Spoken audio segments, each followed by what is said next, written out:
নমস্কার, সবাই ভালো আছেন তো? মিষ্টি পরিবারে আপনাদের সবাইকে স্বাগত জানাই। তাহলে দেখতেই পাচ্ছেন, এইটা ছিল প্রথম দিন যখন আমরা কেবলমাত্র ট্রেন থেকে নেমেছি নবদ্বীপ ধামে। আর নেমে জিজ্ঞেস করছিলাম ঠাম্মাকে যে হঠাৎ করে এই প্ল্যান তোমার কেমন লাগছে। এরকম একটা হঠাৎ করে ট্যুর দিলাম, তো তোমার কেমন লাগছে? খুব ভালো লাগছে, খুব ভালো লাগছে। আমরা ওই 10টার মধ্যে পৌঁছে গেছিলাম নবদ্বীপ ধামে, ও তারপরে বেশ কিছুক্ষণ দাঁড়িয়ে তারপরে ওইখান থেকে করছিলাম টোটো মায়াপুর যাওয়ার উদ্দেশ্যে। কারণ এরপরে তো আমাদের নদী পার হতে হবে, তাই নৌকাঘাটের উদ্দেশ্যেই বেরিয়ে পড়েছিলাম আমরা। সারা রাস্তা এত কৃষ্ণচূড়ার গাছ আর এত মনোমুগ্ধকর পরিবেশ, কি বলবো। নৌকাঘাটে পৌঁছবার সময় দেখেছিলাম যে এখানে পুজো হচ্ছে, তো সেইখানে মন্দির নয়, এটি ওইখানের লোকাল লোকজনেদেরই আয়োজিত একটি পুজো, ওই ক্লাব কমিটির মতো। তো সেইটি একবার দর্শন করে নিলাম, তারপরে চলে গেলাম নৌকার উদ্দেশ্যে। নৌকা বা লঞ্চ, আমরা লঞ্চে করেই গিয়েছিলাম। এই পুজোটি হয়তো সেই কমিটির বাৎসরিক পুজো, কারণ দেখে সেই রকমই মনে হচ্ছিল। সমস্ত রকম ক্লাবের সদস্যরা এইখানে উপস্থিত ছিলেন এবং সবাই নিজেদের মতো কাজ করছিলেন।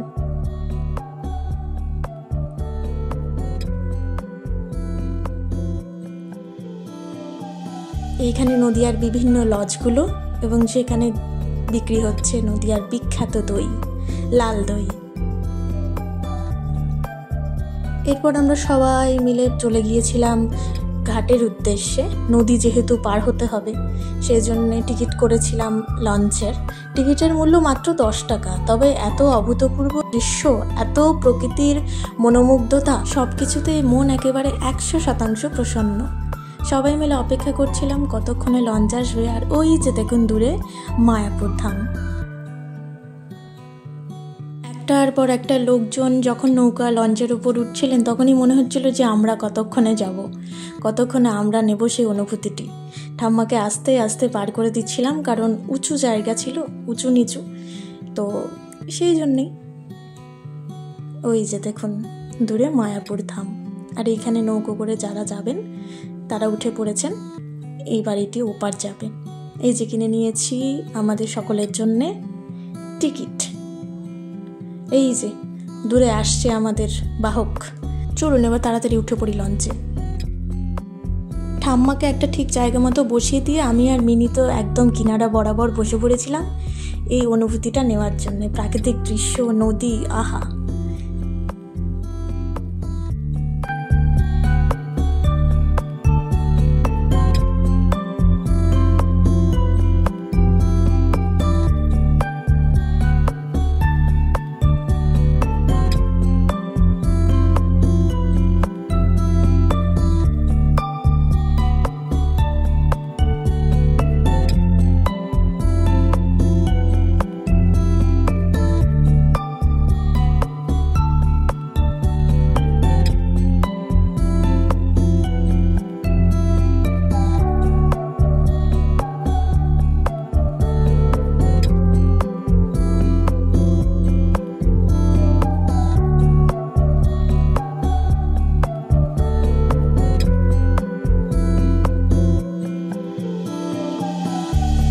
এই যে এবার পৌঁছাবো ভাব, এবং পৌঁছেও গেছি।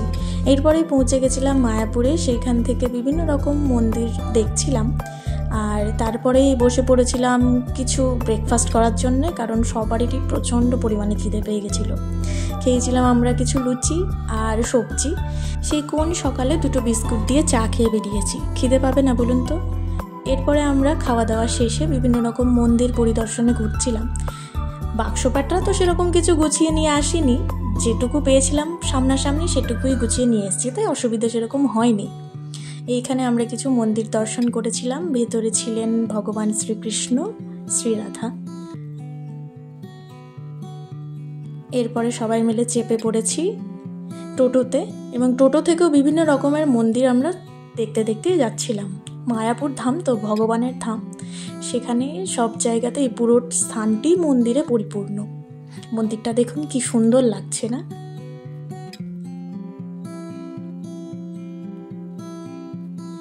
এই যে অপেক্ষার অবসান, অবশেষে পৌঁছলাম সেই মায়ানগরীতে। অনেক জায়গা খোঁজাখুঁজির পর এই রুমটি আমাদের পছন্দ হয়েছিল। যাই হোক, রুমটির ট্যুর আপনাদের পরে দিচ্ছি, এখন একটু অগোছালো হয়েছিল বলে দিচ্ছি না, আসলে প্রচণ্ড টায়ার্ড হয়ে পড়েছিলাম তো তাই। তবে এই রুমটি নেওয়ার আসল আকর্ষণ দেখবেন, এই যে এইটিই ছিল এই ঘরটি নেওয়ার আমাদের প্রধান উদ্দেশ্য। একদম সামনেই মায়াপুর ধাম। আর আমরা যেদিন গিয়েছিলাম সেদিনের পরিবেশটা ছিল অসম্ভব সুন্দর, পুরোটাই মেঘলা, রোদের সেরকম দেখা আমরা পাইনি। আর এইটি প্রধান কারণ ছিল আমাদের এই উঠলো বাইতো কটক যায়ের। আমাদের হোটেলের রুমটি ছিল 4 তলাতে, ওঠার একটু কষ্ট হয়েছিল ঠিকই, তবে চক্ষু তো সার্থক হয়েছে বলুন। ব্যালকনির দরজা খুলতেই ভগবানের দর্শন, ভগবানের মন্দিরের দর্শন, সাথে দেখা যাচ্ছিল পুরো রাস্তাটি, বিভিন্ন রকমের দোকান পাশার, খুব সুন্দর ছিল।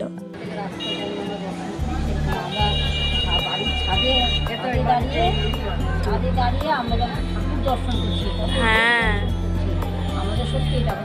সৌভাগ্য, অনেক বড় সৌভাগ্য আমাদের। হ্যাঁ, ঘুরতে ঘুরতে রাস্তা আমাদের আমরা নিজেরা অত ভেবে গেলাম, কিন্তু আমরা এত সুন্দর জায়গাটা থাকবো আমরা নিজেরাও ভাবতে পারি।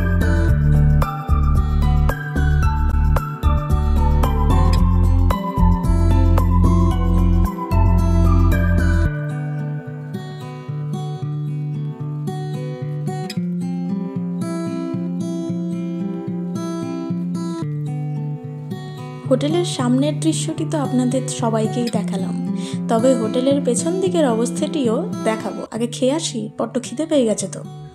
এরপরে আমরা ফ্রেশ হয়ে চলে এসেছিলাম রেডি হয়ে একেবারে মন্দিরে ভোগের টিকিট কাটবো বলে। যখন পৌঁছেছিলাম ফ্রেশ হয়ে তখন বাজছিল ওই 12:30 মতো। মনে একটা ভয়ও ছিল, যেহেতু 2 দিনের জন্য এসেছি, যদি টিকিট না পাই, ভগবানের প্রসাদই যদি না খেলাম, তাহলে তো পুরোপুরি মিস কিভাবে হবে। তাই সরাসরি চলে গিয়েছিলাম টিকিট কাউন্টারে।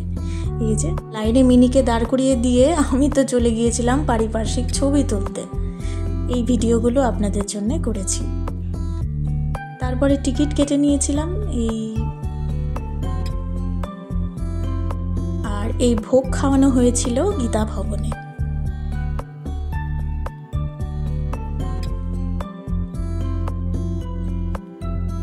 এই যে কেটে নিয়েছি টিকিট, পেয়ে গেছি কুপন। এবার চলুন মন্দিরটা খানিকটা ঘুরে আসা যাক।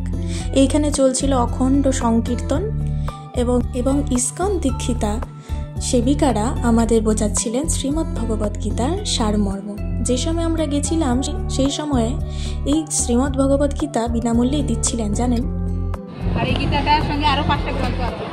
আত্ম অনুসন্ধান, আত্মা যদি আমাদের শরীরে থাকে, আমরা ঠিক গেট করব যে আত্মাকে জানবেন, আপনি কে, কোথা থেকে আসলেন, মৃত্যুর পরে কোথায় যাবেন, কেন ভাই জড়জগতে আসলেন। এবং কুন্তিদেবীর শিক্ষা, কুন্তিদেবী কে ছিলেন বলুন? পঞ্চপাণ্ডবের মা ছিলেন এবং হস্তিনাপুরের রানী ছিলেন।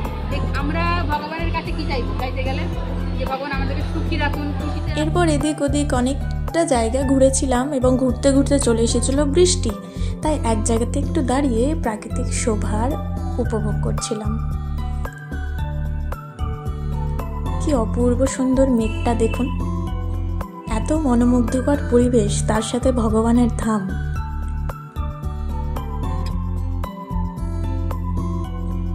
এরপরে বেশ কিছুক্ষণ পরে চলে এসেছিলাম মহাপ্রসাদ খেতে।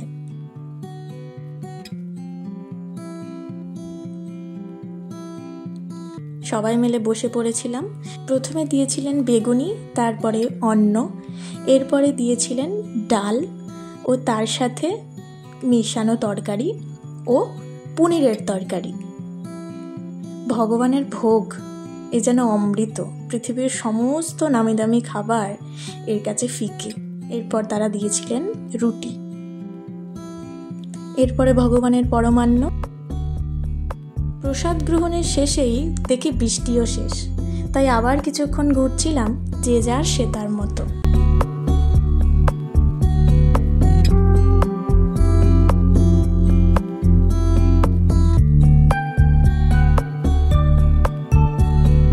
ধরেন একটি পার্কও ছিল, যেখানে বুনু এখানে দোলনা খাচ্ছে।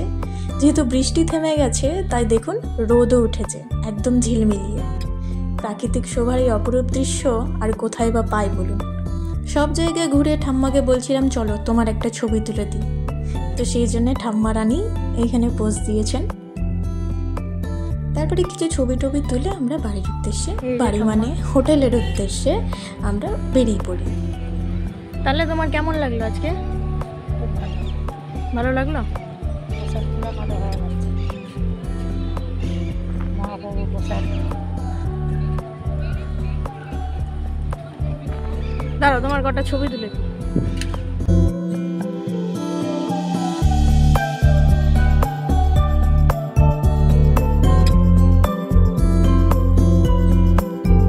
প্রাকৃতিক শোভা তো রয়েছেই, এছাড়াও সেখানে এত রকমের ফুলের গাছ, মানে চোখ জুড়িয়ে যাওয়ার মতো ফুলের গাছ।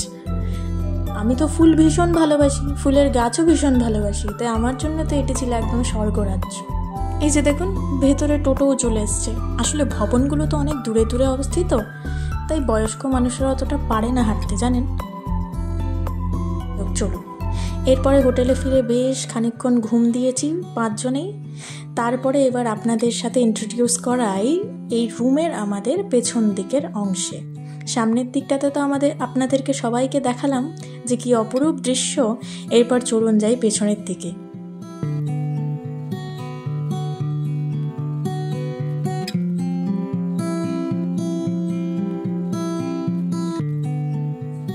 এই যে দেখুন কি অপূর্ব সুন্দর পরিবেশ। এই যে সামনে এইখানে রয়েছেন ভগবানের ধাম, আর ঠিক তার উল্টো দিকেই রয়েছে এই সুন্দর সবুজ সতেজ পরিবেশ। হোটেলটি নেওয়ার এই 4 তলাতে হতে গেলেও এই রুমটি নেওয়ার কারণ হচ্ছে এই দুটি।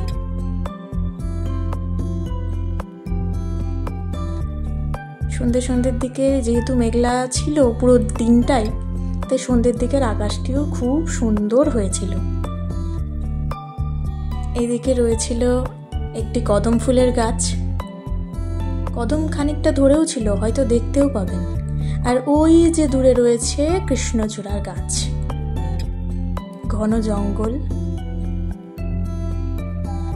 মেঘে ঢাকা আকাশ, এক কথাই যেন অনবদ্য।